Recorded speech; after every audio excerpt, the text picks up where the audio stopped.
నమస్తే సార్. నమస్తే. Sir stress factor yeah చాలామంది ఏంటంటే ఆఫీస్కి వెళ్తున్నారు లేదా ఈ మధ్య చదువుకునే పిల్లలకు కూడా స్ట్రెస్ ఎక్కువ ఉంటుంది. సో ఈ స్ట్రెస్ని తగ్గించుకోవటం అనేది నిజంగానే అంత ఇంపార్టెంటా లేదంటే ఆ ప్రాబ్లమ్ని మర్చిపోతే పోతుంది అంటారా?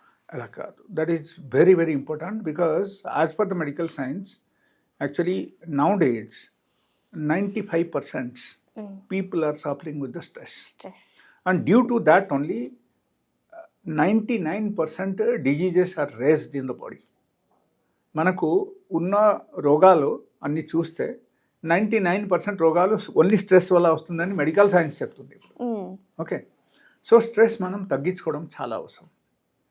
అండ్ చిన్న పిల్లల పరంగా మీరు ఇప్పుడు అడిగే ప్రకారంగా అయితే అక్కడ ఎట్లా ఉంటుందంటే లైక్ ఇంట్లో ఉన్నప్పుడు పేరెంట్స్ ఆర్ డామినేటింగ్, నువ్వు చదవలేదు చదువు కూర్చొని.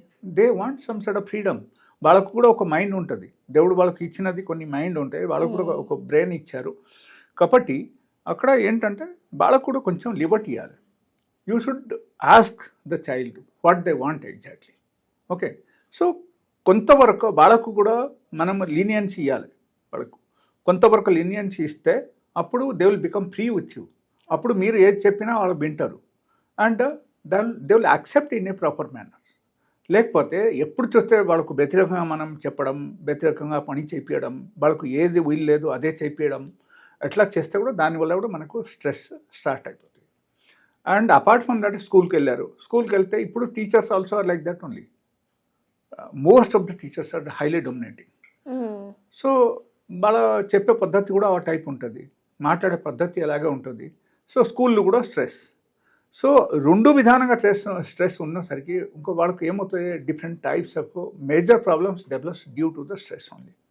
బికాజ్ ఎప్పుడైనా ఒక మనిషి స్ట్రెస్కు వెళ్ళిపోతే వాళ్ళ బాడీలో కార్టిసోల్ అని ఒక హార్మోన్ రిలీజ్ అవుతుంది, అడ్రెనాలిన్ అని ఒక హార్మోన్ రిలీజ్ అవుతుంది. ఈ రెండు హార్మోన్ ఎప్పుడైనా సరే రిలీజ్ అయిపోయింది అనుకో, so that means they will give you warning like you get ready, now I come here, so I want to do this, I want to do that అని వాళ్ళకు indications కంప్లీట్గా ఉంటాయి. And all the happy hormones will be dominated. అక్కడ పూర్తిగా happy hormones అన్నీ dominate అయిపోతాయి. Because ఒకరు స్ట్రెస్గా ఉన్నప్పుడు హ్యాపీనెస్ వాళ్ళకు ఇమీడియట్లీ రాదు. ఓకేనా, సపోజ్ ఒకరు ఏదో ఒకటి చెప్పేసి మీకు తిట్టేశారు, అనవసరం తిట్టే అప్పుడు ఏమవుతుంది, like you will have that feeling in your mind like ఆయన ఎందుకు నాకు తిట్టాడు, అసలు నాది తప్పే లేదు, ఆయన ఎందుకు తిట్టారు అని ఉంటుంది మైండ్లో. అండ్ ఆ సెన్సేషన్ ఎప్పటి వరకు పోలేదు అప్పటి వరకు మీ బాడీలో స్ట్రెస్ హార్మోన్ రిలీజ్ అవుతూనే ఉంటాయి. And that will leads to the many problems actually, because that will dominate the different types of hormones in the body. And ఆర్గాన్స్కు కూడా డ్యామేజ్ చేయడం స్టార్ట్ చేస్తాయి, ఒబేసిటీ క్రియేట్ చేస్తాయి. And even it will affect our brain, neuron మీద కూడా affect అవుతుంది మనకు, brain cells మీద. అండ్ అపార్ట్ ఫ్రమ్ దాట్ మనకు డిఫరెంట్ టైప్స్ ఆఫ్ ఆర్గాన్స్ కూడా డ్యామేజ్ అవ్వడం మొదలుపెడతాయి. అప్పుడు ఏమవుతుందంటే like due to all these problems వాళ్ళకు వేరే ప్రాబ్లమ్స్ కూడా స్టార్ట్ అయిపోతాయి. Yeah, so that is one. Some people they go to the shock అనమాట, షాక్కు వెళ్ళిపోతారు కొంతమంది. సో ఈ షాక్కు వెళ్ళిపోవడం అయితే అది చాలా ఇంకో ఘోరమైన విషయం. అందుకే చెప్తారు చూడండి, అరే వాళ్ళ డాడీ చనిపోయారు అప్పుడు నుంచి అతను ఎట్లా అయిపోయారు అని చెప్తారు. Because he was very close to the dad. And అప్పుడు ఏమైందంటే డాడీ చనిపోయేసరికి వాళ్ళకు he's become hopeless totally. So వాళ్ళకు చాలా బాధ వచ్చేసి ఆ బాధ వల్ల వాళ్ళ బాడీలో ఈ స్ట్రెస్ హార్మోన్ రిలీజ్ అయ్యి వాళ్ళకు ఈ టైప్ ప్రాబ్లమ్ స్టార్ట్ అయిపోతుంది. అందుకే maximum we should try to keep our self happy. That is my actually opinion for every one. Even maybe they are child or youngsters or maybe aged people, if you are keeping yourself happy, definitely you can maintain a disease-free life. You'll never have pain because stress hormone is one of the major cause for the pain. Yes. And అక్కడ pain ఒకరికి already ఉంది, అప్పుడు కూడా ఏమైనా stress వాళ్ళ జీవితంలో వచ్చేసిందంటే immediately ఆ pain raise అవడం అవకాశం ఉంది. ఎస్, అందుకే కొంతమంది డాక్టర్స్ చెప్తారు వాళ్ళకి ఎక్కువ టెన్షన్ పెట్టకూడదు, వాళ్ళు ఎక్కువ టెన్షన్లో ఉంటే కూడా వాళ్ళకు ప్రాబ్లమ్స్ పెరుగుతాయని చెప్తారు. So that is the only reason. Doctors ఎంత ఎక్స్ప్లెయిన్ చేయరు, వాళ్ళ దగ్గర అంత టైం లేదు కాబట్టి అంత ఎక్స్ప్లెయిన్ చేయరు, but indirectly they say this.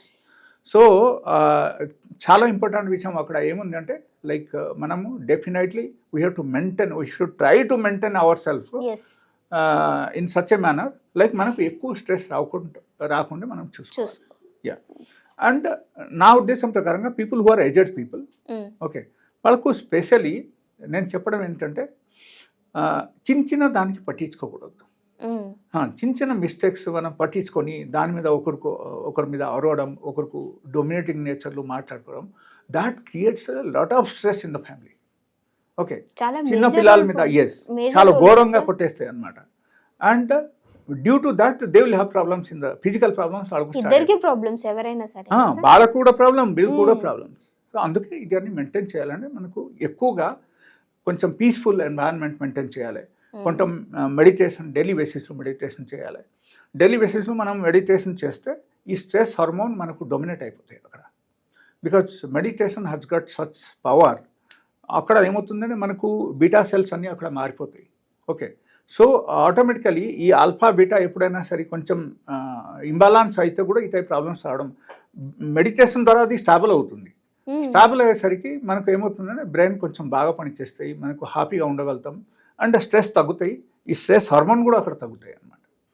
Okay, so this is the total thing. But stress ఎక్కువ ఉంటే మల్టిపుల్ ప్రాబ్లమ్స్ వస్తుందని మనం యాక్చువల్గా స్ట్రెస్లో ఉండకూడదు, అండ్ ఎక్కువ టెన్షన్ తీసుకోకూడదు, అండ్ ఎక్కువగా మనం ఆశిస్తే కూడా దానివల్ల కూడా ఆ హోప్ మనకు ఫుల్ఫిల్ అవ్వకపోతే ఈవెన్ అప్పుడు కూడా మనకు ఈ టైప్ ప్రాబ్లం రావడం అవకాశం ఉంది, స్ట్రెస్కు రావడం అవకాశం ఉంది. Okay, and do meditation, do exercise on daily basis at least for 1 hour. 1 hour exercise వల్ల కూడా మనకు కొన్ని హ్యాపీ హార్మోన్స్ మనకు రిలీజ్ అవుతుంది. అండ్ మెడిటేషన్ ద్వారా ఈ మనకు ఆల్ఫా అండ్ బీటా సెల్స్ ఇది అన్నీ కూడా మనకు కొంచెం బ్యాలెన్సింగ్ అవుతుంది అన్నమాట. సో దానివల్ల ఒకరు ఈజీగా బయటపడగలుగుతారు. That is. Okay, thank you so much sir, మంచి ఇన్ఫర్మేషన్.